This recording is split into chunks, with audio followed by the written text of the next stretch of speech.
नमस्कार मित्रांनो, सुस्वागतम. घरोघरी मातीच्या चुली या मालिकेच्या आजच्या भागामध्ये जानकी ही सर्वांसमोर सुमित्राला सांगते की सेमिनार मध्ये ऋषिकेशचे महत्त्वाचे प्रेझेंटेशन आहे आणि ते देण्यासाठी वेळेतच त्यांना जावे लागणार आहे. तर आजी म्हणते की का सारंग हे सर्व करू शकणार नाही का? तेव्हा नाना म्हणतात की आई काय सारखं तेच ते, जी गोष्ट त्याला नाही जमणार मग ती त्याच्या गळ्यात का जबरदस्तीने बांधायची. आणि नाना जानकीला विचारतात की जानकी तुझा काय हट्ट आहे की सारंगला तिकडे बेंगलोरला पाठवण्याचा. तेव्हा जानकी म्हणते की हे पहा नाना, तुमचा मुद्दा सुद्धा चुकीचा नाही, पण सारंग भाऊजींना आज प्रेझेंटेशन देता येत नाही, पण त्यांना सुद्धा हे शिकायला तर हवंच. आणि ते कसे शिकतील, कारण जेव्हा ऋषिकेश बरोबर ते हे प्रेझेंटेशन 1-2 वर्ष अटेंड करतील तेव्हाच ना आय एम शुअर वर्षी नक्की ते इतके तयार होतील की स्वतःच ते प्रेझेंटेशन देतील. आणि ऐश्वर्याला म्हणते की ऐश्वर्या उद्या रात्रीची ट्रेन आहे आणि दुपारपर्यंत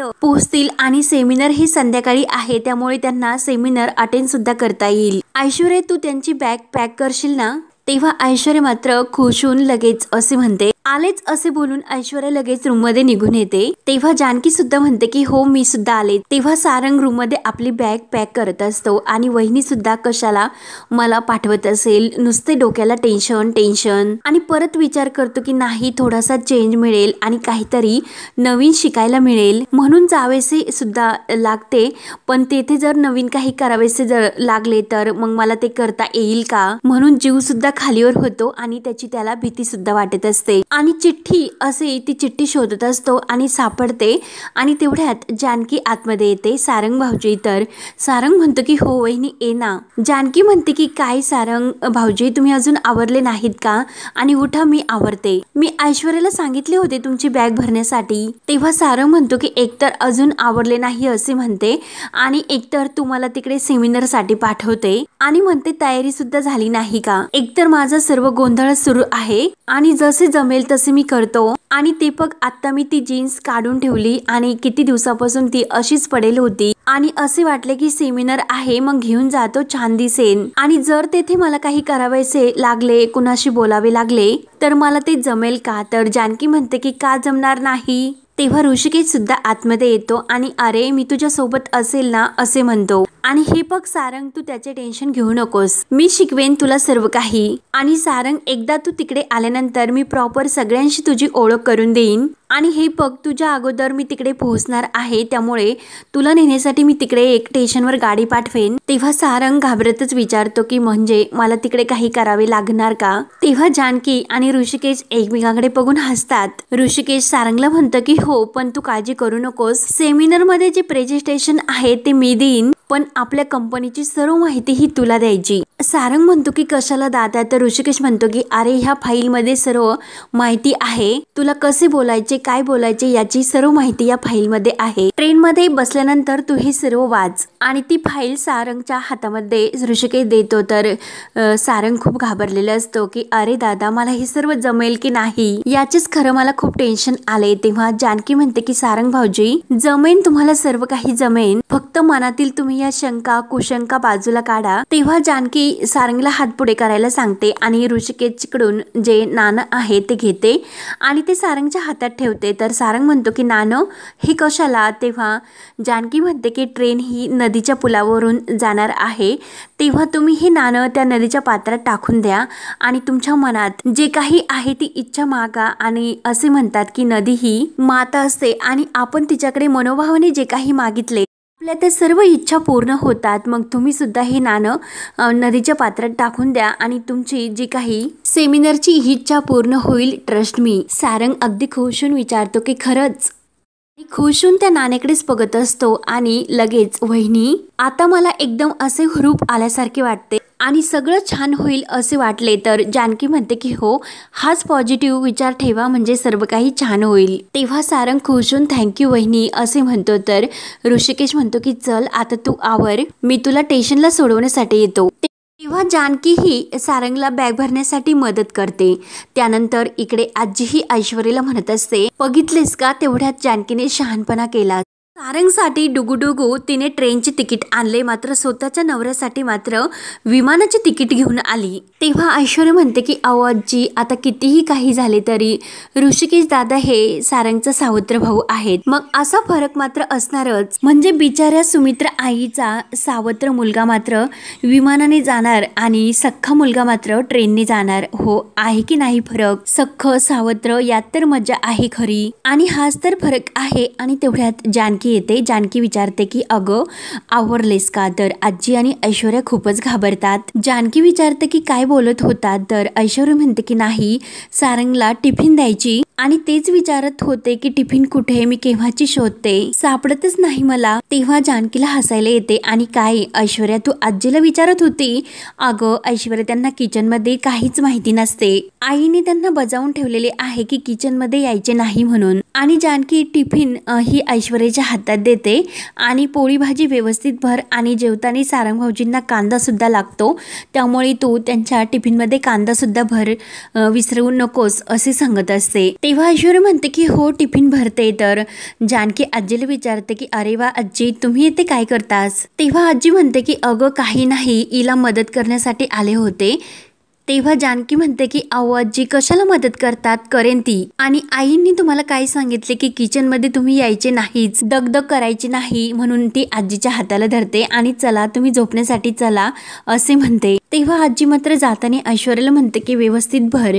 तर जानकी म्हणते की अहो आजी, मी आहे येते, मी लक्ष ठेवते। तेव्हा ऐश्वर्या म्हणते की हो व्यवस्थित भरला आणि कांदा सुद्धा टाकला। तर जानकी तेवढ्यात एका डब्यामधील दही घेते आणि त्यामध्ये साखर घालते। तर ऐश्वर्या म्हणते की हे काय, दही साखर सुद्धा या डब्यात घालायचे का? तर जानकी हसून म्हणते की अगं नाही, म्हणजे बाहेर कोणी चांगल्या कामासाठी जायला निघलेले असेल तर आपण त्याच्या हातावर दही साखर ठेवतो। तेव्हा सारंगची निघण्याची तयारी झालेली असते आणि जानकी त्याच्या हातावर दही साखर ठेवते आणि सर्वजण हे तेथे एकत्र आलेले असतात। जानकी सारंग भाऊजींना म्हणते एकदम कॉन्फिडंटली जा, 1-2 वर्षानंतर हे प्रेझेंटेशन तुम्हालाच द्यायचे आहे, त्यामुळे सर्व काही शिकून या आणि आपला हात पुढे करून ऑल द बेस्ट असे करते। तर सारंग म्हणतो की 1 सेकंद, आणि खिशातील रुमाल काढून आपला हात पुसतो आणि तो जानकीला हातामध्ये हात देऊन थँक्यू बोलतो आणि आई आणि नानांच्या पाया पडायला येतो आणि चला येतो असे बोलून तो जायला निघतो। तर ऐश्वर्या म्हणते की सारंग, तुमचा टिफिन विसरला होता। आणि ऐश्वर्या म्हणते की तुम्ही ट्रेन मध्ये बसल्यावर उतरल्यानंतर तेथे पोहोचल्यानंतर मला फोन करा, नाहीतर सेमिनारच्या नादात बायकोला मात्र विसरता। सारंग म्हणतो की नाही, मी नक्की फोन करेन। तेव्हा ऐश्वर्या आपला हात पुढे करून सारंगच्या हातात देते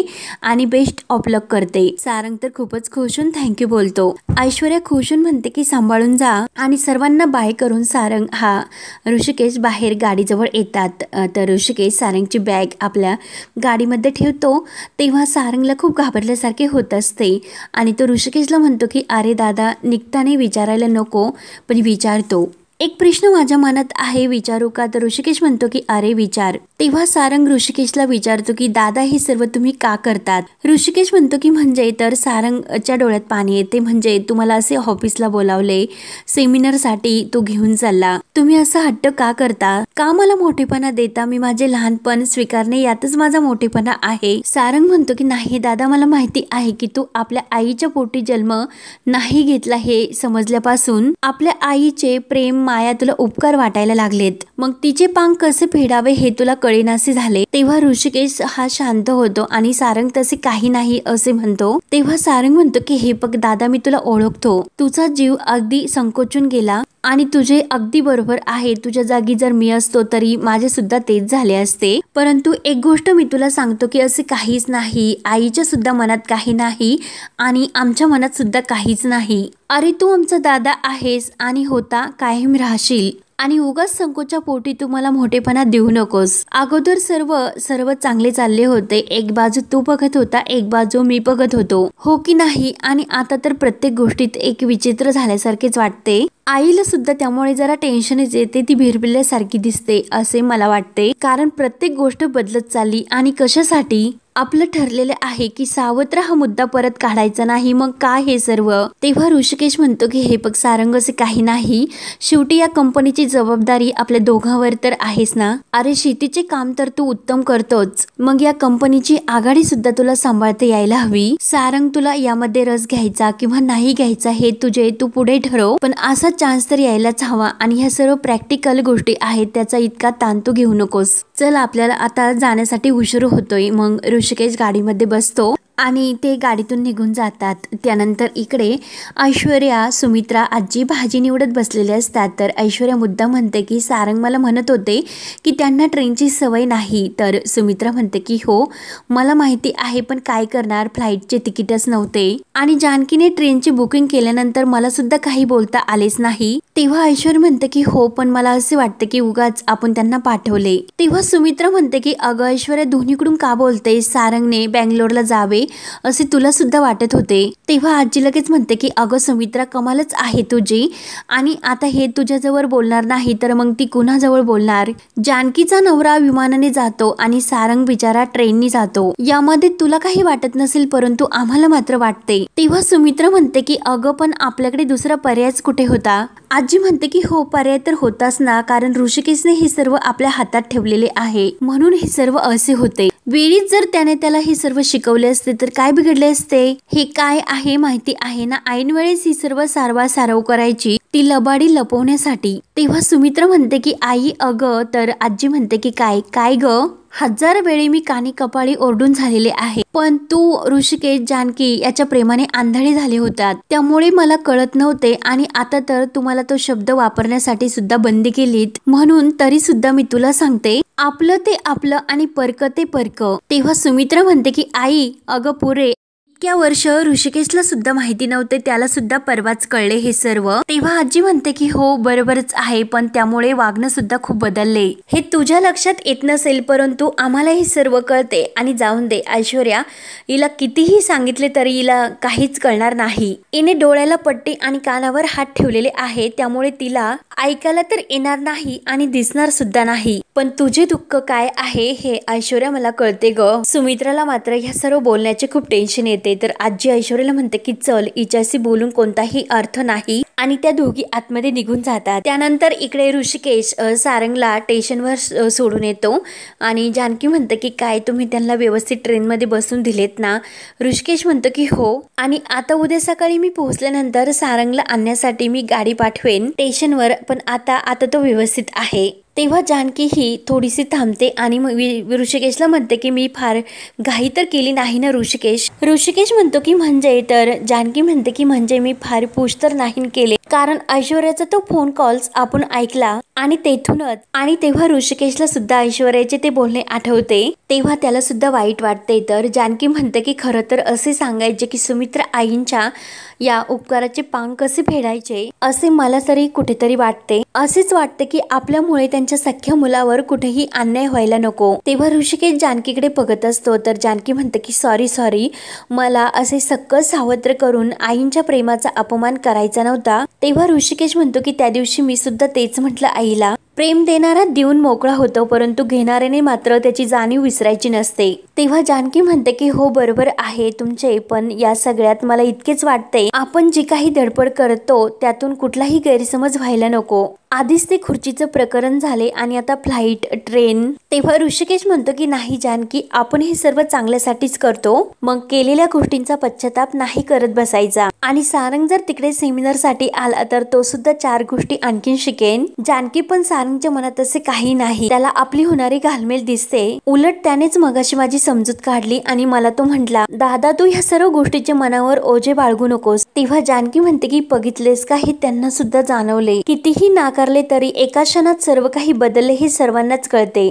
जानकीच्या डोळ्यात लगेच पाणी येते. तेव्हा ऋषिकेश म्हणतो की जानकी मला सुद्धा ते जाणवते, पण ठीक आहे, आपण या सगळ्यातून नक्की बाहेर पडू. एकमेकांचा हात घट्ट धरून हा कठीण रस्ता आपण पार करूयात. जानकी, खरंच मला तुझे खूप कौतुक वाटते, कारण हे सर्व तू माझ्यापेक्षा जास्त पॉझिटिव्हली घेतले. जानकी, तू खंबीर राहा, म्हणजे हे घर आपोआप या धक्क्यातून कसे बाहेर येते आणि आपण सुद्धा. तेव्हा जानकीच्या डोळ्यात पाणी येऊन ती ऋषिकेशला म्हणते की हो, तुम्ही म्हणतात आपण तसेच करूयात. आपले वागणे देवाकडे रुजू आहेत. माझा विश्वास आहे की देव आपल्या पाठीशी कायम उभा असणार आहे. तेव्हा ऋषिकेश जानकीला मिठीत घेतो आणि आपण एकमेकांना असाच कायम आधार देत राहूयात. ते ऐकून जानकी खूपच खुश होते. त्यानंतर सारंग ज्या ट्रेनने जात असतो त्या ट्रेनचा भीषण असा मोठा अपघात होतो. तर सकाळ होते आणि जानकी ही देवासमोर देवाची पूजा करून दिवा लावते. घंटा वाजून देवाला नमस्कार करते आणि मनात देवाकडे प्रार्थना करते की अरे, हे सावत्रपणाचे सत्य ऐकून घरातील वातावरणात अवघडलेपणा आला, ही संकट लवकरच दूर कर. सारंग भाऊजींना सेमिनारला पाठवले, पण सर्व काही व्यवस्थित होऊन दे. देवाला नमस्कार करत असते. तेवढ्यात सुमित्रा येते आणि जानकी म्हणते की आई बसा. आणि सुमित्रा ही पूजा करत जानकीला विचारते की ऋषिकेशच्या जाण्याची तयारी झाली का. तर जानकी म्हणते की हो, निघणारच आहे ते आत्ताच. सुमित्रा विचारते की सारंगचा काही फोन आला होता का. तेव्हा जानकी म्हणते की सारंग भाऊजींचा त्यांचा तर फोन अजून सुद्धा काही आलेला नाही. सुमित्रा म्हणते की हो, करेलच तो. आणि तू ऐकलेस ना ऐश्वर्या कशी सांगत होती, फोन करा बर का, फोन करा. तर जानकीला हसायला येते आणि सुमित्राला सुद्धा. जानकी हसून म्हणते की आपल्याला काय माहिती, ऐश्वर्याला फोन करून त्यांनी कळवले सुद्धा असेल. सुमित्रा विचारते की ट्रेन किती वाजेपर्यंत पोहोचते. जानकी म्हणते की कदाचित 12-12:30 पर्यंत पोहोचेल. आणि तेवढ्यात गुलाबदादा इतके धावत येतात की नाना, वहिनी, आई साहेब लवकर बाहेर या. गुलाब खूप जोरजोराने रडत असतो. तेव्हा जानकी म्हणते की अगं बाई, काय झाले. तर गुलाबदादा इकडे दादांच्या रूम मध्ये सुद्धा धावतच येतो. सर्वांना घाबरतच बोलावतो. तेव्हा सुमित्रा म्हणते की अरे, ओरडतोस का, काय झाले सांग. जानकी म्हणते की असे का करता, इतका आरडाओरडा का. तेव्हा ऋषिकेश बाहेर येतो आणि काय रे गुलाब, काय झाले असे विचारतो. तेव्हा गुलाबदादा म्हणतो की दादा टीव्ही लावा अगोदर. जानकी विचारते की टीव्ही आणि का. तर ऋषिकेश म्हणतो की का पण, झाले काय ते. तेव्हा गुलाबदादा म्हणतो की अगोदर टीव्ही लावा. तर सुमित्रा म्हणते की ऋषिकेश पटकन टीव्ही लाव, झाले तरी काय. तेव्हा ऋषिकेश टीव्ही ऑन करतो. तर टीव्ही मध्ये बातमी पहिल्यांदा ऐकू येते की ट्रेन पुण्यावरून बँगलोरला जात होती. तर नदीचे ब्रिज ओलांडताना तिचा भीषण असा अपघात झाला आणि मोठ्या प्रमाणात जीवितहानी झाल्याची शक्यता. ते ऐकून तर घरातील सर्वांना तर धक्का बसतोच, पण जानकीच्या हातातील पूजेची थाली खाली पडते. तेव्हा बातमीमध्ये असं ऐकायला येते की काही डबे हे नदीत कोसळलेले असून मग त्या डब्यामधील प्रवासीही वाचण्याची शक्यता कमी आहे. आणि ट्रेन मध्ये असणारे जे प्रवासी आहेत, तर स्क्रीनवर जो नंबर दिलेला आहे त्यावर प्रवाशांच्या नातेवाईकांनी संपर्क साधावा. नानांना तर जबर धक्का बसतो आणि सुमित्राला सुद्धा. तर नाना हे घाबरतच ऋषिकेशला विचारतात की अरे ऋषिकेश, आपला सारंग सुद्धा ह्याच ट्रेन मध्ये होता ना रे. तेव्हा ऋषिकेश म्हणतो की हो नाना. तेव्हा नाना डोक्याला हात लावतात आणि ऋषिकेश आणि जानकी या सर्वांसमोर एक शेवटी वेगळेच टेन्शन उभे राहते आणि खूप मोठे असे संकट या घरावर आलेले असते. तेव्हा हा भाग येथे संपतो. पुढील भागामध्ये ऋषिकेश हा गाडीतून त्या घडलेल्या घटना ठिकाणी येऊन पोहोचतो. तर इन्स्पेक्टर साहेब हे ऋषिकेशला विचारतात की तुमचा भाऊ घरातून जेव्हा बाहेर पडला होता त्यावेळी त्याने कोणते कपडे घातलेले होते. तेव्हा ऋषिकेश सांगतो की निळ्या रंगाचा शर्ट आणि निळ्या रंगाची जीन्स पॅन्ट होती. तेव्हा हवालदार सांगतात की साहेब, या बॉडीवर निळ्या रंगाचा शर्ट आणि निळ्या रंगाची जीन्स पॅन्ट आहे. तर ऋषिकेश त्या बॉडीवरील ते पांढरे कापड बाहेर काढतो आणि जेव्हा ते तोंड पाहतो त्याला धक्काच बसतो. तर इकडे ऐश्वर्या खूप रडत असते आणि जर त्या ट्रेनचे तिकीट वहिनी तुम्ही जर काढून दिले नसते, तुम्हीच त्यांना पाठवले आणि ते जर आता परत नाही ना आले तर त्याला कोण जबाबदार आहात, तुम्हीच ना. तेव्हा जानकी सुद्धा खूप रडत असते आणि सुमित्रा सुद्धा. तर आता पुढे काय काय होत राहणार हे पाहण्यासाठी आपल्या चॅनलला नक्की सबस्क्राईब करत राहा. धन्यवाद.